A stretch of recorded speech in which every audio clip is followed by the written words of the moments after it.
Bapak, Ibu, Saudara-saudari, sahabat ama kakak yang dikasihi Tuhan. Selamat berjumpa dalam edisi Renungan Harian Katolik, Rabu 1 Februari 2023, Pekan Biasa keempat. Bacaan dan renungan hari ini diambil dari Injil Markus, bab 6, ayat 1 sampai dengan 6. Marilah kita hening sejenak untuk mendengarkan dan merenungkan firman-Nya.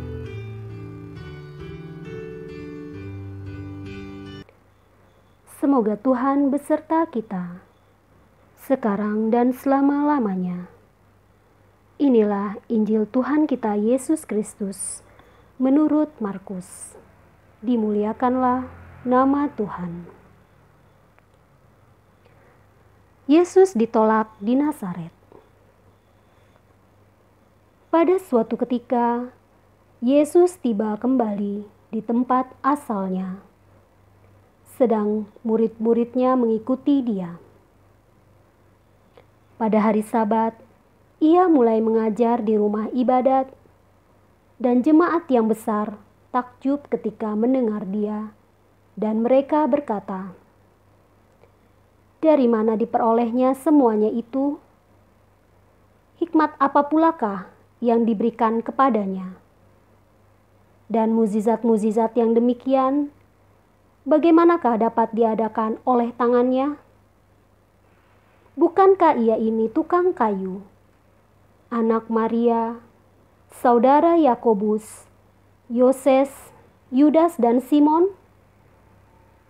Dan bukankah saudara-saudaranya yang perempuan ada bersama kita?" Lalu mereka kecewa dan menolak Dia.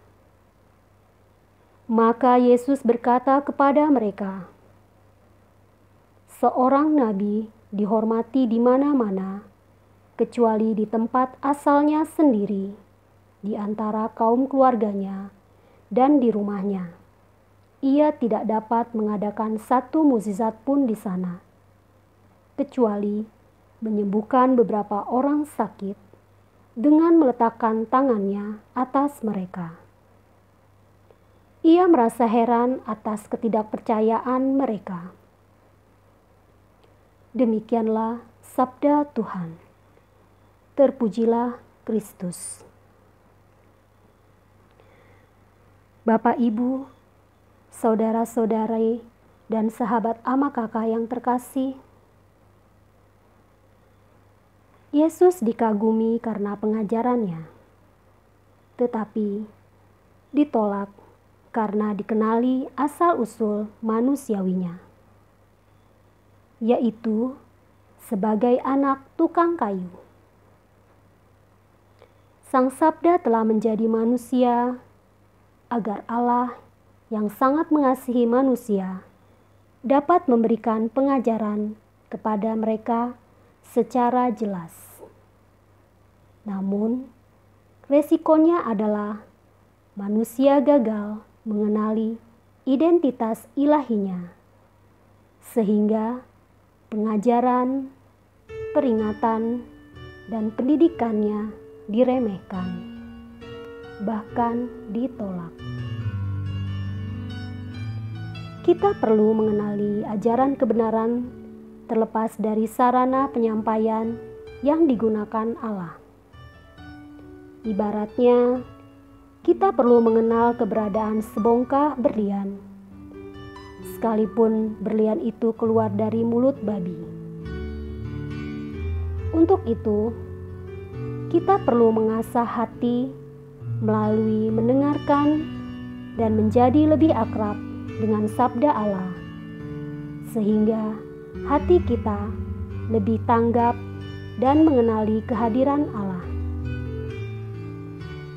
Allah bisa menggunakan sarana-sarana yang biasa untuk menyampaikan teguran, pendidikan, pengajaran, dan bimbingannya kepada kita.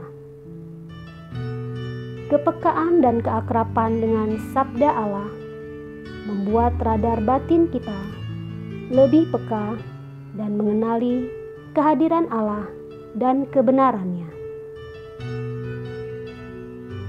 Marilah kita berdoa. Ya Allah, buatlah kami lebih peka dan mengenali kehadiran-Mu dalam berbagai sarana manusiawi sehari-hari, agar kami dapat menanggapi kepedulian-Mu dengan sepenuh hati. Jadikanlah kami lebih peka menangkap isi pengajaran yang berasal daripada-Mu. Amin.